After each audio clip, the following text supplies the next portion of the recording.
Welcome to the I Am Digital Stories training. This is being developed by Wolverhampton Educational Psychology Service as part of the Early Years Inclusion project to support early years transitions. There are parts of this training that might be applicable to other age groups, such as primary or secondary settings as well.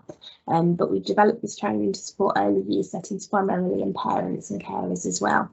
My name is Lucy Upton. I'm an Assistant Educational Psychologist with the Council. And I'm joined today by Caroline. Hi, I'm Caroline Harley, also an Assistant Educational Psychologist, and I've been supporting in the Early Years Transition Project. And we're going to have a look today. First of all, we're going to start with a quote about being understood. So the most basic of all human needs is the need to be understood and be understood. The best way to understand people is to listen to them. And this is what we're going to look at today as a way of using digital stories to listen to the child's voice through our transitions. So the aims of the training today, first of all, we're going to look at what is an I Am digital story, the underlying psychological theory and principles that guide the process, how to make one. I'm going to provide you with some hints and tips to take away and some useful resources to create your own.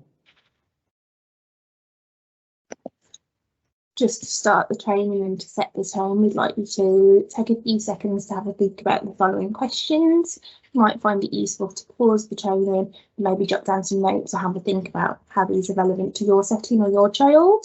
And these are, what would you want to know about a child that was transitioning to your setting? Or if you're a parent, what would you want a setting to know about your child transitioning to them? And for settings, how do you currently support transitions? What do you do at the moment that makes those effective? So you might want to pause us for a minute while you think about those. So digital transitions were created by the University of Southampton alongside Acorns in Southampton, which is the Autism Community Research Network. They've done a lot of research into these and their evidence-based practice. They were initially designed to support children with autism spectrum condition.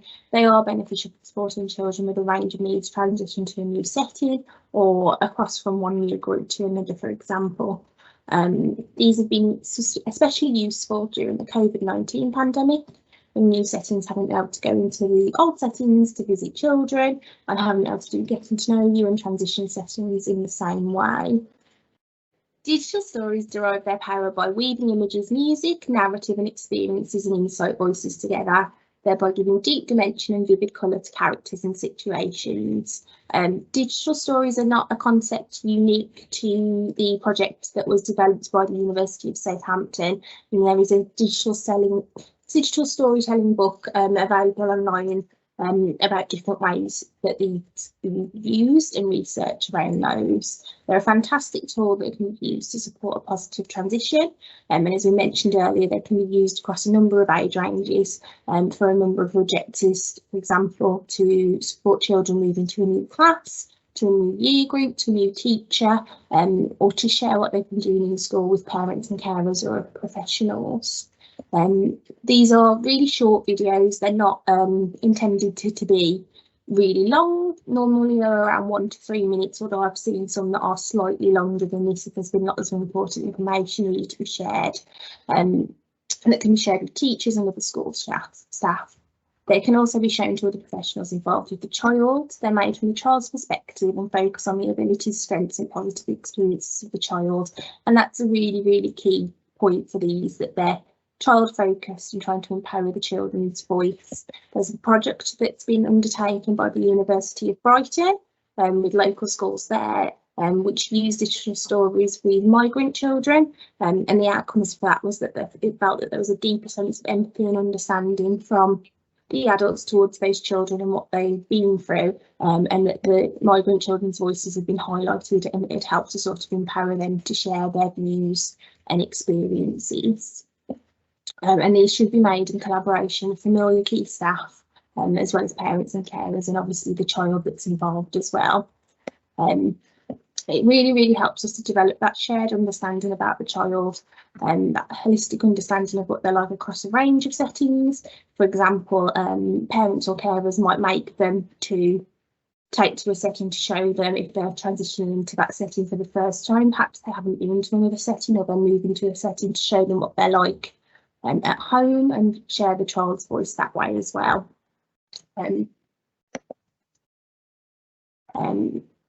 Frobelian principles are the principles behind digital stories. One of the quotes from Froebel is that play is the highest expression of human development in childhood, for it alone is the free expression of what is in the child's soul. And these look at sort of a whole child approach. So very similar to approach to what's used in lots of nurseries and early years settings, looking at the whole child or holistic development of them. So their health, their physical development, the environment, child's emotional well-being, mental ability, social relationships and spiritual aspects of their development. And it's really focused on that sort of intrinsic motivation. So what does the child like to do? What are they motivated to want to do? What's being initiated by them? Where will they go if they're given that free play time? And that's really valued. One of the nice quotes that I always like to share when we're talking about the Frobelian principles, which you can see on the screen, is that there's an inner life of the child which emerges especially under favourable conditions. And I think that's particularly pertinent when it comes to the digital stories, where we're trying to share that strengths-based approach with the child and trying to share that sort of inner life of them that comes out when they're having their best days, as well as how to support them through sort of more difficult times and with their needs. Initially, digital stories were created as part of a person-centred planning meeting, and as they sort of evolved, more and more uses are becoming apparent. They can be used, as I've mentioned, in person-centred planning meetings. They can be used to inform educational psychology assessments. They are valuable tools in supporting transitions, which is what we're looking at today. And they're really good for sharing with parents and carers and being able to give the parents and carers a voice, because one thing that we've sort of noticed through the transition research is about having the voice of the child and the parents throughout that transition process. And this is a really good way to sort of hear and listen to them both. I'm going to show you a quote now, and I just want you to have a little read of the quote and pause the video and reflect on what you see about the language within the quote. How do you feel it comes across? I know myself as a teacher, historically, I've probably written things like this when pupils are transferring to new class. However, it's important to sort of reflect and think, what actually is this telling me about this young person? How am I going to be able to support this young person coming to my class? What skills and strengths does this child have? What questions would you like to ask from that? Just really changes the tone of the paragraph. On the next slide, we've got some examples of what I am statements look like. So they're really short, snappy kind of things that can be used when you're creating your digital story, which Bliss will go through the process of how to create in a moment. So for example, I am Amy, I am 3.5 and I love to climb. I like playing in the mud kitchen. I hear the school bell. I see patterns and numbers. I worry about food and what is for lunch. I wonder what my sister is doing, and I try to climb when I get excited or see new things. So on the next slide, we're going to play a video that was created as part of the original project. And it's a really lovely clip of an example of how rich these digital stories can be.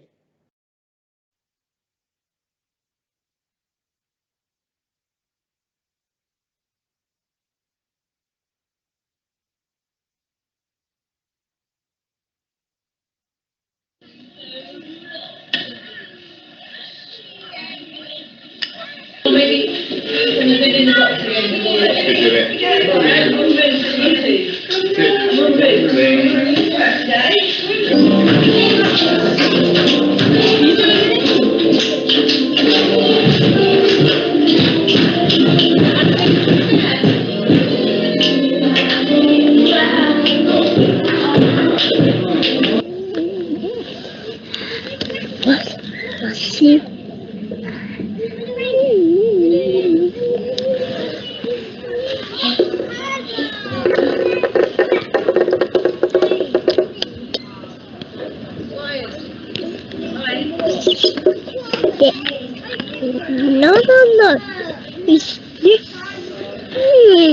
Bye bye, Anonda. Papa.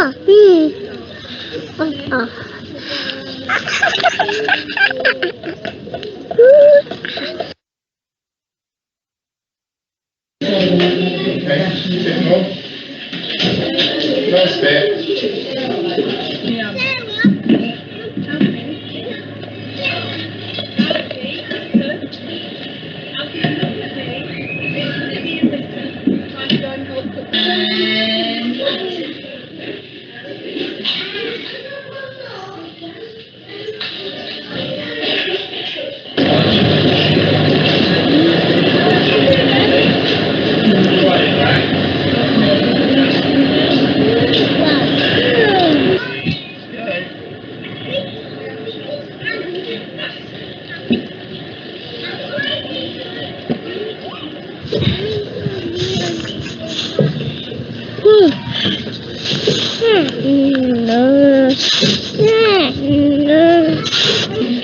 Super fast. Lewis Hamilton F1 Formula 1 racing car.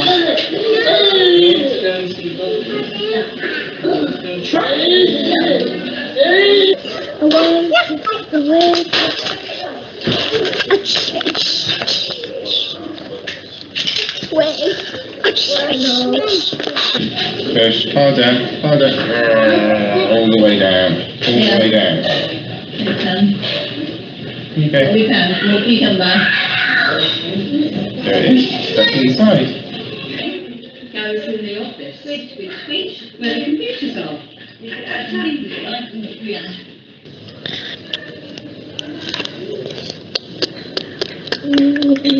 To make baby ones, look.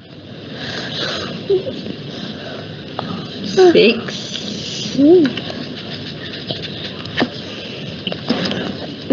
7.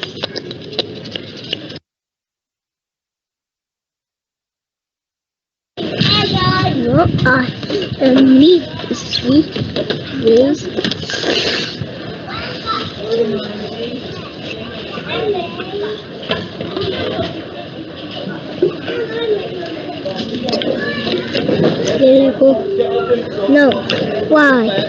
Alfie and Abigail, could you have your shoes on, please? Yeah.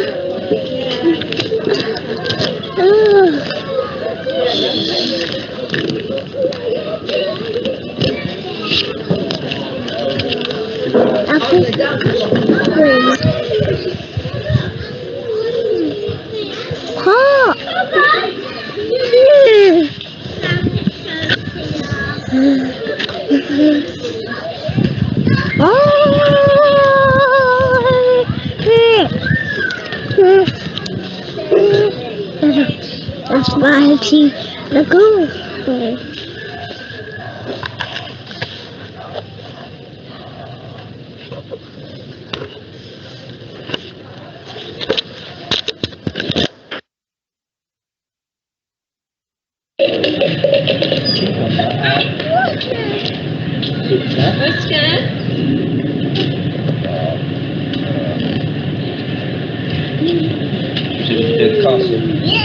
Okay. Time to wash hands and snacks. It's finished. It's finished. It's finished.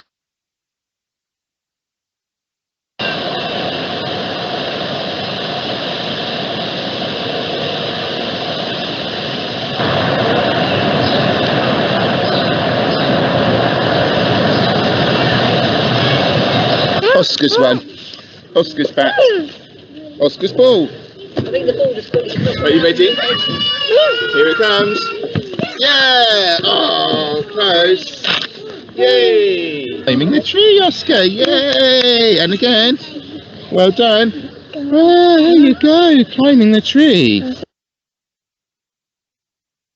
Now that we've finished watching the I Am example video of Oscar, which we've had consent to share and is available on the Autism Transitions website, the people who've originally created these to view as well, alongside some other examples. The links to all those will be at the end of the slides. I think it's really useful to sort of reflect on the video and things we've been able to see Oscar doing in that, and how the different perspectives in the video. I know when I first watched them, I found it really empowering being able to see from Oscar's perspective the things that he likes doing, being able to hear his own vocalisations and his own self-talk to himself that might sometimes get missed in observations or videos, and hearing his own sort of moments while he's playing unobserved, and the noises he likes to make, what he likes to do, what he likes to look at. And I found him to be a really sort of powerful tool for sharing the voice of the child, and hopefully that's something that you thought while you were watching them too. So we just created a simple flowchart to explain how to make one. We start off with consent, which we will discuss further in a moment. Then we move to the mapping stage, which is one of the most, after the consent, it's really important to sort of map where we're going. We're going to record it, edit it, and then share. So as Caroline's just said, we're going to start with making sure we've got consent.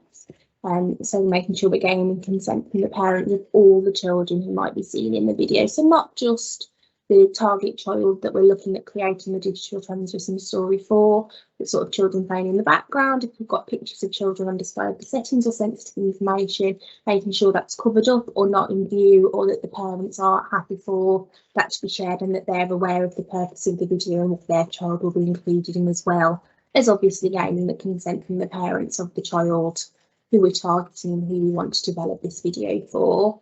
Any staff who may be included in the recording, it would be good practice to gain consent from them as well, that they would be happy in the video and perhaps swap staff out if that's something that some people are not wanting to do. Obviously, if you're a parent or carer making one at home to be able to share with your setting, you're able to provide that consent. But if you are perhaps sharing it with the setting or giving them permission to share it with further services such as speech and language or educational psychologists or anything like that, it could be worth sort of stressing to the setting, where you're happy with them to share it once you've provided them with it. And obviously as well, settings should be showing these videos to parents and carers when it's completed before it's shared anywhere, to make sure that parents are happy with what's in the video, where it's going to be shared, why it's going to be shared, and make sure we're keeping that informed consent up throughout. And also it's nice for parents to be able to see within the setting where they might not normally get to see because they're not there, sort of how their child is, and to be able to share those sort of lovely experiences that they have in your settings with the parents as well. From there, we're going to go on and we'll do a process which is called mapping. I've copied and pasted some of the areas onto this slide as an example. On the Autism Transitions website, there's a lovely example template, which I'll show you now, which is on the next slide, of a mapping template that they've developed for use, which you can download from their website, and the links to those will be at the end of this video. And obviously, at this meeting, the parents and carers should be there, familiar staff from the setting should be there as a minimum.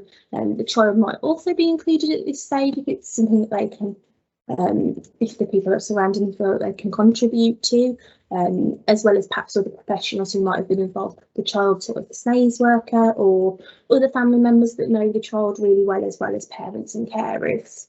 And the idea is that you'll look through each area, for example, people interactions, and map out a knowledge of the child, the things that they find difficult and challenging they might need some help with, the things that they're really good at, what are their strengths, what do they enjoy, and it helps to plan the filming of the videos, which is our next step.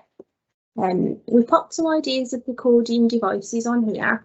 In the video with Oscar that we watched earlier, you can see that he'd got on a jacket quite similar to the one in the middle of this slide, the black sort of slide on with the clips in the middle. And that's what was being used in that video to gain Oscar's perspective. We know that not every setting and not every parent's going to have access to equipment like that. So we thought that it was really important to also add in some other options of things that might also be lovely ways to gain that child's perspective. If the child's capable and able, they might be able to take the nursery or parent's camera or camera phone or a tablet. They might be able to carry that around and record from their perspective that way. They might be able to have a child's camera or a child's video camera that's a bit more reinforced, so that if they drop it or throw it, it might not be damaged. As well as sort of, we considered the use of things such as having the camera on the side by the child to get a different perspective, maybe popping it on the floor to be able to see what they're playing with, but without almost that need for the adults to sort of be part of that play, so that we can get that true view of what the child would do when they're on their own. In settings and for parents and carers, it's really important for these videos that they're not sort of posed and they're not set up, and that they're a true reflection of the child and their likes and dislikes, and that we're not influencing their behaviour. Obviously in settings there might be a lot of filming taking place anyway, so if you've got children that are used to the video camera being out, that could be really useful, as well as perhaps using a tripod or something like that to be able to facilitate putting the tablet or the camera up out of the way, so that the children aren't aware that it's recording, and that we can get some sort of more natural footage that way. And then after the recording is when we would be looking at the I am statements that Caroline spoke about earlier, and linking those to what we've seen, to what we've recorded from our mapping process, to be able to go and make the final video. At this point we thought it was really important to recap how we might include the views of the child in the process, because obviously that's the focus of these sort of digital stories, is making sure that the child's voice is at the forefront and the centre throughout, and that it's constantly being referred to, and that we're thinking about that. So obviously we're trying to keep them at the middle, like I've just said. We might use ware cameras or child recorded footage. We might have videos that are recorded from the child's viewpoint. They might be included in the mapping meeting or the recording process wherever possible. Caroline in a few minutes is going to talk about a really useful app that she's found that will help children to be allowed to be more included in the editing of their own story.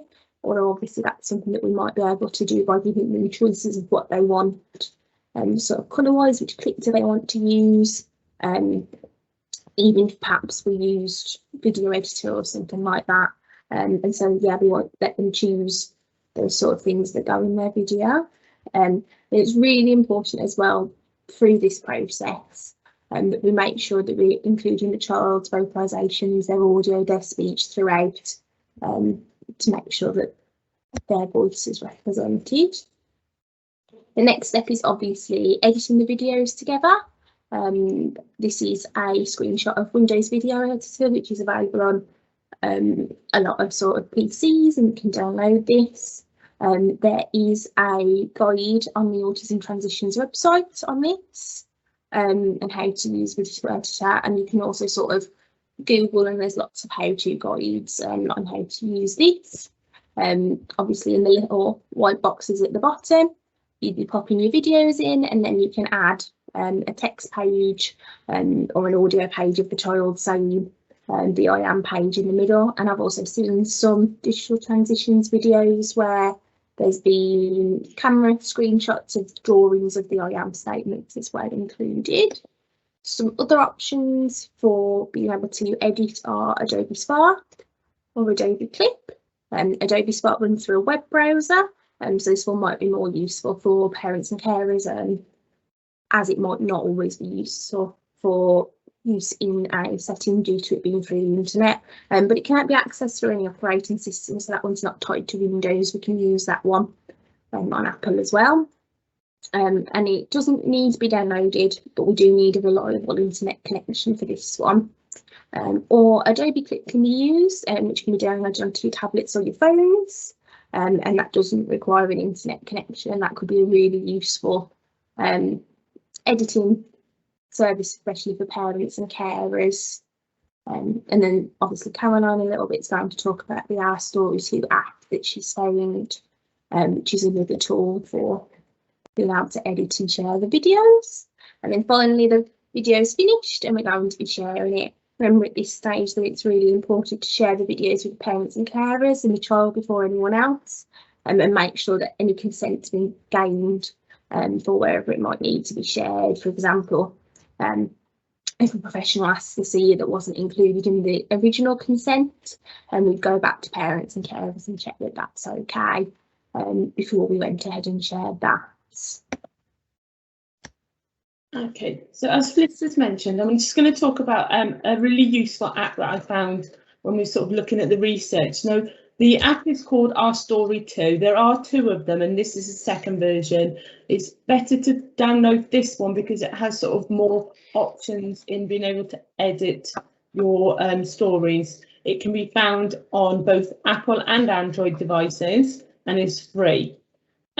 Basically, it was created by the Open University to support literacy in children, and it's been used really successfully. They've done sort of several research studies where they've had children with severe sort of complex speech and language difficulties, and they've created sort of social stories with these young people, and they found that historically they weren't that engaged in developing stories. However, when they could put their voice to it, because the app is so easy to use and it gives you so many options to adapt it, that the young people were really taking ownership of their stories and they're really motivated by creating their own story. It's really good. It has basically a range of audio, film, photo. You can use anything. It has access to Dropbox, so you don't have to. For example, I created one, which I'm going to show in a moment, on my iPad. However, if you haven't got an iPad, or if it's in a setting, the images could be taken on one of those webcams and transferred into the Dropbox, and then the young person can sit with an adult or even on their own and create this story themselves. As you can see on the screen there, the slide on the picture on the left, sorry, you just click on it, get started, and then you come to the next slide and you have literally a choice of pictures that are on your iPad. You drag and drop, and then you create titles following the I Am story. I created a story using resources I had at home, because obviously due to COVID, kind of limited with being able to create a lovely one in a setting. So this one is just to show you the diversity, and it has like a range of photos, film clips, and text in it just for you to see.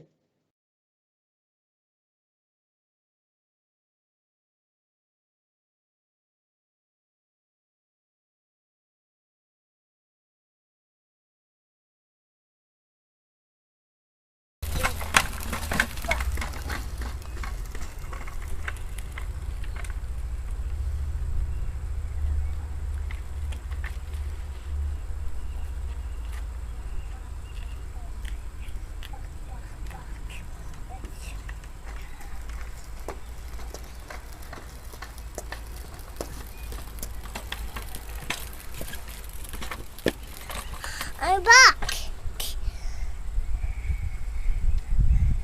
Yeah.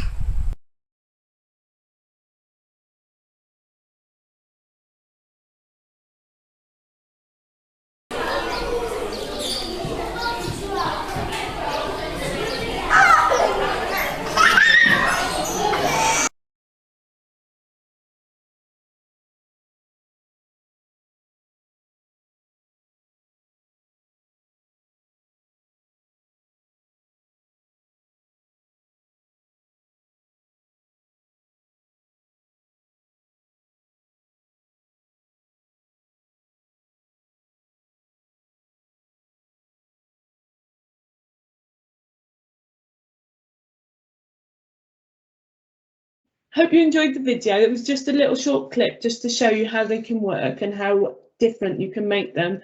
This is a screenshot of within the app, and I just really wanted to highlight, as Fliss mentioned earlier, about listening to the voice of the child and incorporating into the story. And one of the real beauties of this app is that it allows you to record the child's voice or their babbling, and you can incorporate that into the text or the title box and use text or one or the other. It's really up to yourselves. You can completely personalise it, changing colours, drag and drop, and the children can have complete ownership of how to create the story.